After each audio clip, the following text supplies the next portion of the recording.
공포가 분위기가 아니라 숫자로 찍혔습니다. 암호화폐 공포 탐욕 지수가 극단적 공포 구간입니다. 여기서 시장이 묻는 질문은 하나죠. 이게 바닥 신호냐 아니면 하락의 시작이냐? 오늘은 감정이 아니라 파생 상품 수치와 거래량 그리고 유동성 흐름으로 그 질문을 정리해 보겠습니다.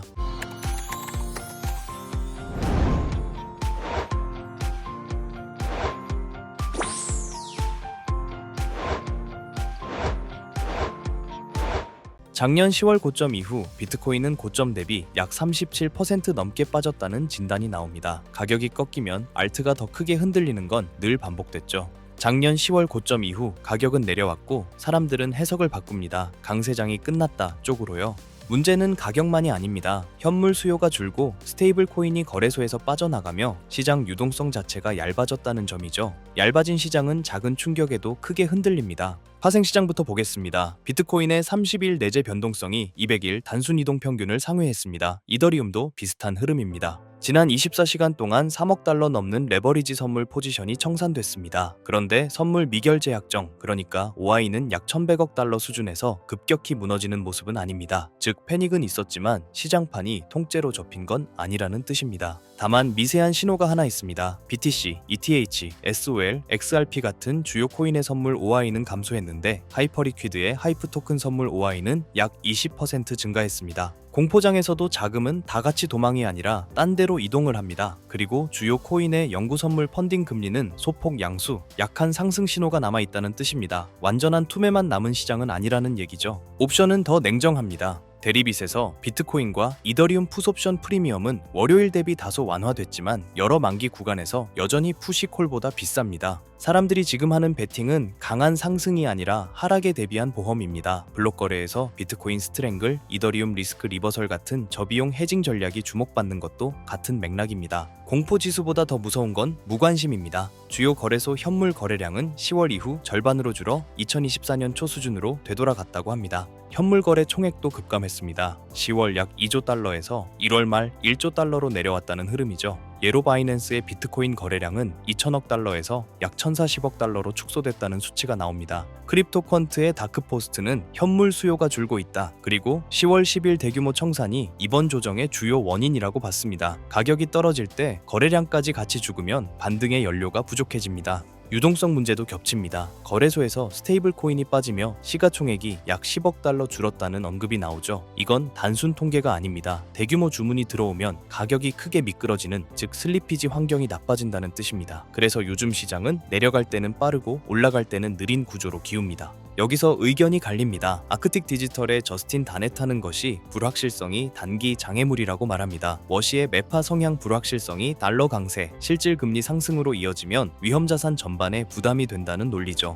다만 비트코인의 장기 역할에는 낙관적입니다. 반등 촉매로는 강한 ETF 유입, 친암호화폐 법안의 명확화, 그리고 완화적 지표를 꼽았습니다. 반대로 알파크탈의 조아오 웨드스는 장기 보유자까지 흔들려야 바닥이라는 쪽입니다. 특정 지지선, 예를 들면 74,000달러 아래로 밀리면 본격 약세장 신호가 될 수 있다고 봤죠. 한편 비트와이즈의 매토건은 역사적으로 크립토 겨울이 약 13개월 지속된 경우가 많다고 말합니다. 그래서 시기상으로는 끝이 가까울 수도 있다고 봤고요. 기관 매수와 규제 진전, 클래러티, 지니어스를 긍정 변수로 보도해 약세장에서는 호재가 바로 가격으로 연결되지 않는다고 선을 그었습니다. 여기에 외부 충격이 또 들어옵니다. 중동 긴장이 고조되며 안전자산으로 금과 은의 자금이 몰렸고 금 선물은 5%, 은 선물은 8% 이상 급등했다는 흐름. 심지어 코맥스에서 금 선물이 온스당 4,940달러대, 은 선물이 84달러대까지 뛰었다는 숫자도 나옵니다. 같은 시각 비트코인은 하루 기준 3%대 하락, 장중 73,000달러 선이 무너졌다는 보도도 나옵니다. 그리고 정책, 백악관에서 업계와 클래러티 액트 핵심 조항을 논의했다는 소식도 있었죠.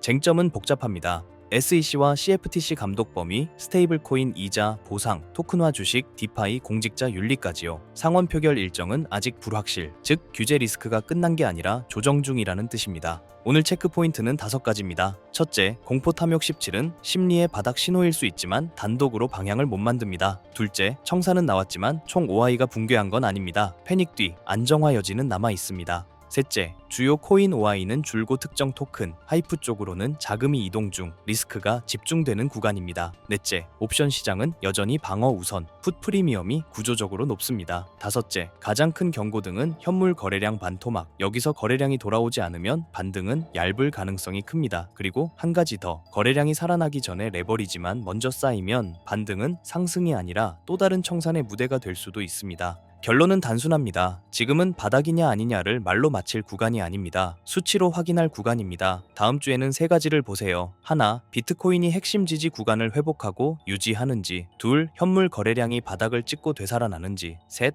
스테이블 코인과 ETF 흐름이 다시 유입으로 돌아서는지. 공포는 이미 극단에 왔습니다. 이제 필요한 건 공포가 줄었다가 아니라 유동성이 돌아왔다는 증거입니다. 시장은 지금 기회와 함정이 같은 얼굴로 나타나는 구간입니다. 그래서 더더욱 데이터가 먼저입니다. 지금까지의 업데이트된 내용으로 우리가 나가야 할 방향은 이겁니다. 얼마 전 트럼프 행정부가 델타포스를 투입해 베네수엘라 마두로 정권을 정역 체포로 베네수엘라 중앙은행 금고에 잠들어 있던, 그리고 마두로가 은닉해둔 것으로 추정되는 약 60만 개의 비트코인과 세계 1위의 석유 매장량이라는 확실한 담보물이었을 가능성이 매우 높습니다. 그린란드도 마찬가지입니다. 단순한 얼음 땅이 아닌 AI와 양자 컴퓨터 시대의 필수적인 히토류, 그리고 데이터 센터를 식혀줄 천연 냉각 시스템이라는 에너지 인프라를 확보하기 위한 보석입니다. 최근 트럼프의 행보에서 에너지와 관련된 굵직한 이슈는 일론 머스크의 발상과 연결점이 있는데요. 최근 머스크의 인터뷰에서 이런 말을 했습니다. 미래의 화폐는 달러나 금이 아니다. 결국 전력량, 즉 에너지가 곧 화폐가 될 것이다. 지금까지의 화폐는 신용, 즉 미국 정부가 안 망한다는 믿음에 기반한 종이 쪼가리였으니 말이죠. 하지만 AI가 지배하는 세상에서 데이터 센터를 돌리고 로봇을 움직이는 건 종이 돈이 아닙니다. 전기입니다. 전기가 끊기면 AI도, 금융도, 비트코인도 멈춥니다. 에너지를 가진 자가 화폐를 발행하는 권력을 쥔다. 이것이 트럼프와 머스크가 꿰뚫어본 에너지 본위제의 본질이에요. 결국 이 모든 건 미국은 지금 달러라는 종이 쪼가리 패권이 저물어가는 것을 인정하고 에너지와 비트코인이라는 새로운 패권으로 갈아타기 위해 국가의 체질을 뜯어고치고 거라고 봅니다. 지금까지의 부자들을 보면 강남의 아파트, 맨해튼 빌딩 같은 부동산 RWA를 가진 사람들이었잖아요. 하지만 트럼프가 대형 투자자의 주택 매입 금지 행정명령으로 그 문을 닫아버렸어요. 그렇다면 앞으로의 부자는 누가 될까요? 여러분 중 인생을 바꿀 만큼의 부자를 꿈꾸고 계신다면 여기서부터 제가 말씀드리는 내용이 매우 중요합니다. 지금까지 블랙록, 뱅가드 같은 월가 큰손들의 자금 주차장인 미국 주택시장을 트럼프의 행정명령으로 강제로 철거해서 나온 수천조 원의 돈은 어디로 흘러갈까요? 돈은 가만히 있으면 썩습니다. 어딘가로는 반드시 흘러가야 합니다.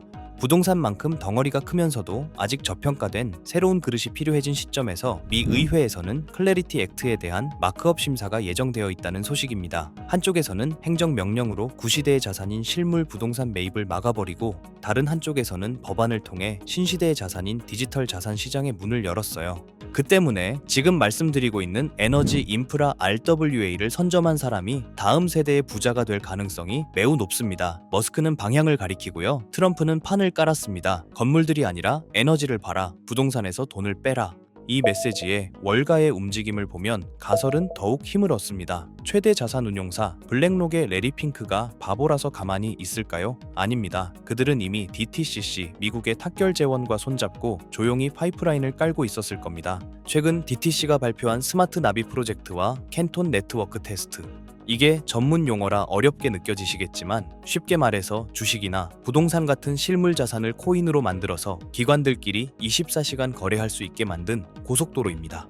이제 감이 오시죠? 결국 트럼프가 그린 큰 그림은 이겁니다. 부동산이라는 아날로그에서 돈을 빼라는 건 우리가 깔아놓은 RWA라는 디지털 고속도로, 그 위로 그 돈을 태워라. 여기서 상식적으로 생각해보세요. 블랙록이나 JP 모건 같은 월가 하이에나들이 자신들의 이 경원짜리 자금 흐름을 누구나 지갑 주소만 알면 실시간으로 다 들여다볼 수 있는 퍼블릭 블록체인 위에서 굴리고 싶어 할까요? 온도나 체인링크는 기본적으로 이더리움이나 솔라나 같은 퍼블릭 체인 위에서 돌아갑니다. 블랙록이 지금 1조 원어치 샀네 하고 전 세계가 다 볼 수 있다는 뜻입니다.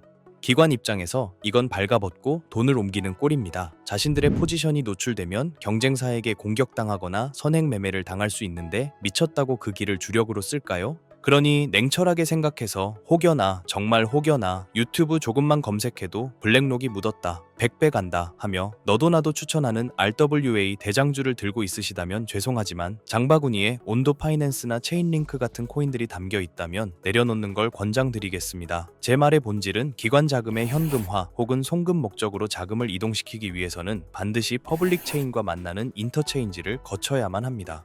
즉, 기관의 프라이빗 장부와 우리가 쓰는 퍼블릭 블록체인을 기술적으로 그리고 법적으로 연결해주는 유일한 연결고리. 그러면서도 머스크가 강조한 에너지 데이터까지 처리할 수 있는 미들웨어 코인. 이걸 이야기 드리는 건데요. 티커 세 글자를 딱 찍어드리면 속이 시원하시겠죠? 하지만 저는 리딩방이 아닙니다. 여러분께 고기를 잡는 그물을 드릴 거고 기관들의 비밀 문서와 머스크의 발언을 종합했을 때 이 히든 코인은 반드시 다음 세 가지 조건을 충족해야만 할 것입니다. 첫 번째 조건, 기관의 자금은 캔톤 네트워크라는 자기들만의 지하 벙커에 숨어 있습니다. 모건 스탠리가 비트코인, 이더리움 다음으로 솔라나 신탁을 준비하고 있죠. 이게 무슨 신호일까요? 기관들이 캔톤 네트워크 지하에서 굴리던 자산을 밖으로 빼낼 때 가장 선호하는 출구가 바로 솔라나 생태계가 될 가능성이 높다는 뜻입니다. 즉, 여러분이 찾아야 할 코인은 이더리움 계열의 느려 터진 구형 모델이 아니라 기관들의 고속 거래를 감당할 수 있는 솔라나 기반의 인프라 안에 숨어 있을 확률이 매우 높습니다.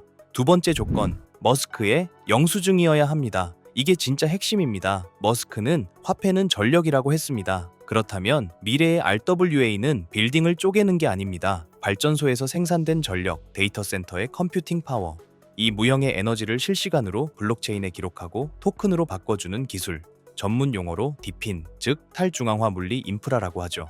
단순히 금융만 연결하는 게 아니라 에너지 데이터를 처리할 수 있는 오라클 기능이 탑재되어 있어야 합니다. 세 번째 조건, 규제 준수 딱지가 붙어 있는가입니다. 클래리티 액트, 이름부터가 명확성입니다. 익명성 뒤에 숨어서 자금 세탁이나 하는 코인들은 퇴출될 위험이 큽니다. 반대로 디지털 신원 인증 기능이 내장되어 있어서 이 돈은 마약 자금이 아니라 삼성전자가 보낸 돈입니다. 라고 꼬리표를 붙여줄 수 있는 화이트리스트 코인.